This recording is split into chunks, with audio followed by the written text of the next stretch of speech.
நம்முடைய வாழ்க்கையில் நம்ம செய்யக்கூடிய ஒவ்வொரு காரியத்திலையும் வெற்றி கிடைக்க செவ்வாய்க்கிழமை நாளில் குறிப்பிட்ட நேரத்தில் வெற்றிலை தீபத்தை ஏற்றி வழிபடுவது சக்தி வாய்ந்த வழிபாடாக சொல்லப்படுதுங்க. சமீப காலமாக பார்த்திங்கன்னா பிரபலமான வழிபாட்டு முறையில் வெற்றிலை தீப வழிபாடும் சொல்லப்படுது. ஆஞ்சநேயருக்கு வெற்றிலை மாலை அணிவித்து வழிபட வேணும் அப்படிங்கிறது நம்ம எல்லோருக்குமே தெரிஞ்ச விஷயந்தாங்க. ஆனால் வெற்றிலை தீபத்தை எதற்காக ஏற்ற வேணும், எப்படி ஏற்ற வேணும், எந்த நேரத்தில் வெற்றிலை தீபத்தை நம்ம ஏற்றணும்னா முழு பலனும் நமக்கு கிடைக்கும் என்பதை பற்றி நிறைய பேருக்கு தெரியறதே இல்லைங்க. வெற்றிலை தீபத்தை எதற்காக ஏற்ற வேணும், எப்படி ஏற்ற வேணும், எந்த நேரத்தில் ஏற்ற வேணும் அப்படிங்கிறத பற்றி முழுமையாக இந்த பதிவில் விரிவாக பார்க்கலாங்க. வீடியோவை ஸ்கிப் பண்ணாமல் முழுசாக பாருங்கள். நம்ம சேனலை இப்போ தான் ஃபர்ஸ்ட் டைம் பார்க்குறீங்க அப்படின்னா நம்ம சேனலை சப்ஸ்கிரைப் பண்ணலன்னா சப்ஸ்கிரைப் பண்ணிக்கோங்க. கூடவே இருக்கிற பெல் பட்டனையும் ப்ரெஸ் பண்ணிக்கோங்க. உங்களுக்கு ஜோதிட ரீதியாக சந்தேகம் இருந்தாலும் சரிங்க, தனிப்படையாக ஜோதிடம் பார்க்க விரும்பினாலும் சரி, இந்த வீடியோவுக்கு கீழே டிஸ்கிரிப்ஷனில் ஜோதிடரோட வாட்ஸ்அப் நம்பர் கொடுத்துருக்குறேன். இந்த எண்ணுக்கு தொடர்பு கொண்டு பேசி பாருங்கள். நிச்சயமாக உங்களுக்கு சரியான ஒரு தீர்வு கிடைக்குங்க. வாங்க வீடியோக்குள்ளே போகலாம். நீங்களும் வெற்றிலை தீபம் ஏற்றக்கூடியவங்களாக இருந்தீங்கன்னா மறக்காமல் உங்களுடைய கருத்துக்களை கமெண்ட் பாக்ஸில் கமெண்ட் பண்ணுங்கள். உங்களுக்கு முருகப்பெருமான் பிடிக்கும் அப்படின்னா வேலும் மயிலும் துணை என்ற வாசகத்தை மறக்காமல் கமெண்ட் பாக்ஸில் கமெண்ட் பண்ணுங்கள். வாங்க வீடியோக்குள்ளே போகலாம். நீங்களும் வெற்றிலை தீபம் ஏற்றக்கூடியவங்களாக இருந்தீங்கன்னா வெற்றிலை தீபம் ஏற்றக்கூடிய சரியான முறை என்ன என்பதை தெரிஞ்சுக்கிட்டு நீங்கள் வெற்றிலை தீபம் ஏற்றுவது ரொம்பவே சிறப்பானதாகுங்க. வெற்றிலைக்கு அதிக முக்கியத்துவமானது கொடுக்கப்படுதுங்க. துளசி, வில்வம் போன்ற வெற்றிலையும் தெய்வீக சக்தி நிறைந்த இலையாக சொல்லப்பட்டிருக்குது. வெற்றிலை எல்லா தெய்வங்களுக்கும், எல்லா விதமான பூஜைகளுக்கும், எல்லா விதமான சுப காரியங்களுக்கும் பயன்படுத்தக்கூடியதாகுங்க. வெற்றிலையை தரும் இலை என்பதால் இதற்கு வெற்றிலை என்று பெயர் வந்ததாக சொல்லப்படுது. நம்முடைய வாழ்க்கையில் எல்லா விதமான காரியங்களையுமே வெற்றி கிடைக்க செவ்வாய்க்கிழமை நாளில் நம்ம குறிப்பிட்ட நேரத்தில் வெற்றிலை தீபம் ஏற்றி வழிபடுவது சக்தி வாய்ந்த வழிபாடாக சொல்லப்படுது. அதுலேயும் குறிப்பாக பார்த்தீங்கன்னா முருகப்பெருமானுக்கு சஷ்டி, கிருத்திகை, செவ்வாய்க்கிழமை இல்லைன்னா ஏதாவது ஒரு வேண்டுதலை முன்வைத்து குறிப்பிட்ட எண்ணிக்கையிலான நாட்கள் இல்லைன்னா வாரங்களில் இந்த வெற்றிலை தீபம் ஏற்றி நம்ம வேண்டிக் கொள்வது சிறப்பானதாகுங்க. வெற்றிலை தீபம் ஏற்றக்கூடிய சரியான முறை என்ன, இதை எந்த நேரத்தில் ஏற்ற வேணும், எப்படி வெற்றிலை தீபத்தை ஏற்ற வேணும், இதனால நமக்கு என்ன மாதிரியான பலன்கள் கிடைக்கும் அப்படின்னு பார்க்கலாம் வாங்க. வெற்றிலை தீபம் ஏற்றக்கூடிய சரியான முறை என்ன அப்படின்னு பார்க்கலாம் வாங்க. சுத்தமான வெற்றிலைகளை 6 நீங்கள் எடுத்துக்க வேணும். எந்த ஒரு கிளிசலும் இருக்கக்கூடாதுங்க. அதே போல் மஞ்சள், குங்குமம், 6 புதிய அகல் விளக்குகளை நீங்கள் வாங்கிக்க வேணும். சுத்தமான பசுனை, திரிகள் போன்ற 6 பொருட்களையும் நீங்கள் வாங்கி வைக்க வேணுங்க. வெற்றிலை இருக்கக்கூடிய காம்புகளை நீங்கள் எடுத்து விட வேணும். அதற்கு மஞ்சள், குங்குமம் தொட்டு வைக்க வேணுங்க. அதற்கு பிறகு இந்த 6 அகல் விளக்குகளில் நெய் திரி விட்டு நீங்கள் தீபத்தை ஏற்ற வேணும். ஒரு சின்ன தட்டில் 6 வெற்றிலைகளையுமே விசிறி போல் நீங்கள் பரப்பி வைக்க வேணும்.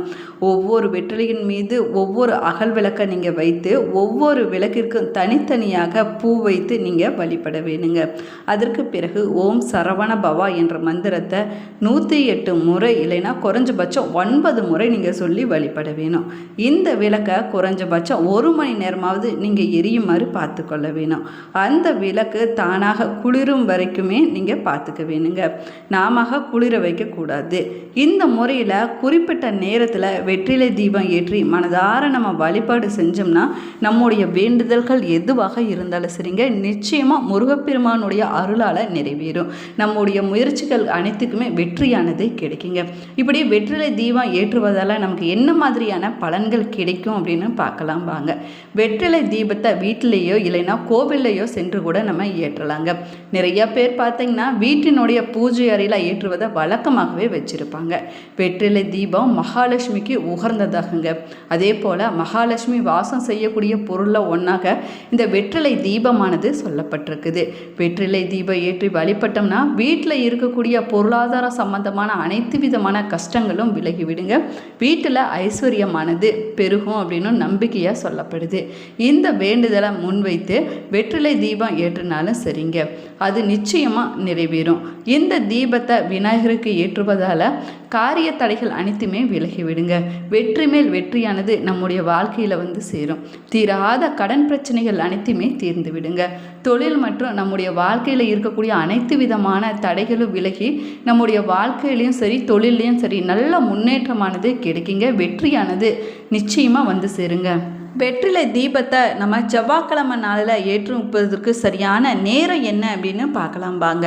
செவ்வாய்க்கிழமை நாளில் செவ்வாய் ஓரையில் வெற்றிலை தீபத்தை ஏற்றி நம்ம வழிபாடு செய்வது ரொம்பவே சிறப்பு வாய்ந்ததாக சொல்லப்பட்டிருக்குது.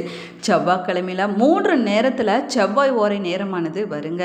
இந்த நேரத்தில் ஏதாவது ஒரு நேரத்தை நம்ம தேர்வு செஞ்சு இந்த வெற்றிலை தீபத்தை ஏற்றி வழிபட்டோம்னா நிச்சயமாக நம்முடைய வேண்டுதலானது நிறைவேறுங்க. செவ்வாய்க்கிழமை நாளில் செவ்வாய் ஓரை என்று சொல்லக்கூடிய நேரம் காலை 6 மணி முதல் 7 மணி வரையிலான நேரம் இருக்குதுங்க.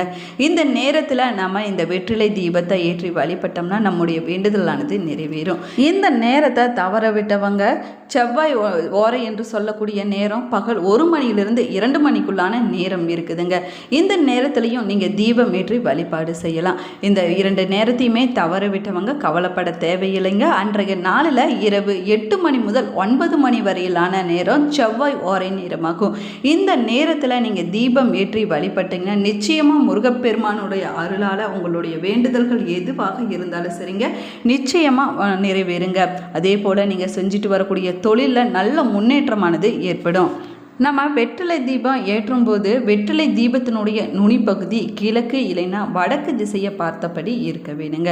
நம்ம நல்லெண்ணெய் ஊற்றியும் தீபத்தை ஏற்றலாம், இல்லைன்னா நெய் ஊற்றி தீபத்தை ஏற்றுவது சிறப்பானதாகுங்க.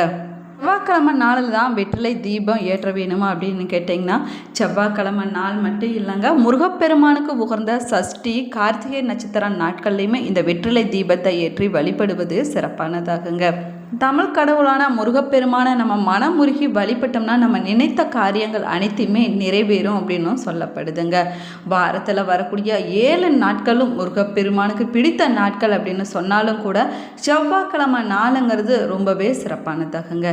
செவ்வாய்க்கிழமையில் வெற்றிலை தீபம் ஏற்றி முருகப்பெருமானை நம்ம வழிபட்டோம்னா முருகப்பெருமான் மகிழ்ச்சி அடைந்து நம்ம கேட்ட வரங்களை அள்ளி கொடுப்பார் அப்படின்னு பக்தர்களுடைய நம்பிக்கையாக சொல்லப்படுது. வெற்றிலைக்கு மட்டும் அப்படி என்ன சிறப்பு இருக்குது அப்படின்னு கேட்டிங்கன்னா வெற்றிலையினுடைய நுனிப்பகுதியில் லட்சுமியும் நடுவில் சரஸ்வதியும் காம்பில் பார்வதி தேவியும் இருப்பதாக சொல்லப்படுதுங்க. அந்த அளவிற்கு வெற்றிலையானது புராண காலங்களை எல்லாம் தாண்டி இன்று வரைக்குமே பயன்படுத்தி கொண்டிருக்கக்கூடிய ஒரு புனிதமான பொருளாகுங்க. எல்லா செடிகளும் மொட்டாகி பூவாகி காயாகி பழமாகும், மீண்டும் அதிலிருந்து விதையானதே கிடைக்குங்க. ஆனால் வெற்றிலை மட்டும் ஒரே ஒரு உருவம் எடுத்தாலும் அது கடவுளையே போய் சேருதுங்க. வெற்றிலை மற்றும் பாக்கு மகாவிஷ்ணு மற்றும் பார்வதி தேவியுடைய மறு உருவம் அப்படின்னும் சொல்லப்படுது. இப்படிப்பட்ட ஒரு தனிச்சிறப்பு வாய்ந்த வெற்றிலையை தீபம் ஏற்றி நம்ம வழிபட்டோம்னா நம்முடைய வாழ்க்கையில் வெற்றி மேலே வெற்றி வந்து சேருங்க. வெற்றி தீபம் என்பது ஒரு வழிபாட்டு முறையாகும். நெய் தீபம் எலுமிச்சை தீபத்தை ஏற்றி நம்ம வழிபடலாங்க. அதே போல் முருகப்பெருமானுக்கு ரொம்பவே பிடித்த வெற்றிலை தீபத்தை நம்ம தொடர்ந்து 9 வாரங்கள் ஏற்றி மனமுருகி வழிபட்டுட்டு வந்தோம்னா முருகப்பெருமானை வழிபடும் போது நம்ம நினைத்த காரியங்கள் அனைத்துமே நிச்சயமாக நிறைவேறும் அப்படின்னு ஐதீகமாக சொல்லப்படுது.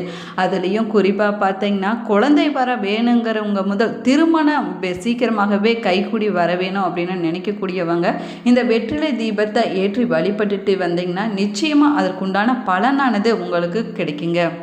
வெற்றிலை தீபம் ஏற்றுவதற்கு முன்னாடி உங்கள் வீட்டு பூஜை அறையை நீங்கள் நல்லா சுத்தம் செய்து வைக்க வேணுங்க. அதற்கு பன்னீர் தெளித்து நீங்கள் சுத்தம் செய்ய வேணும். வாசனையாக இருக்கும்படி நீங்கள் பார்த்து கொள்ள வேணுங்க. வெற்றிலை தீபத்தை எப்போது ஏற்றினாலும் நுனி இல்லாத வெற்றிலையை பயன்படுத்த நீங்கள் கண்டிப்பாக கூடாது.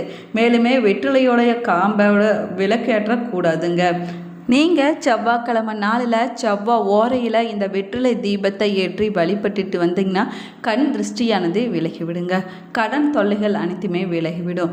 பூமி மற்றும் வீடு சம்பந்தமான பிரச்சனைகள் அனைத்துமே தீர்ந்துவிடும். குடும்பத்தில் அமைதியும் செழிப்பும் நன்றாக இருக்குங்க.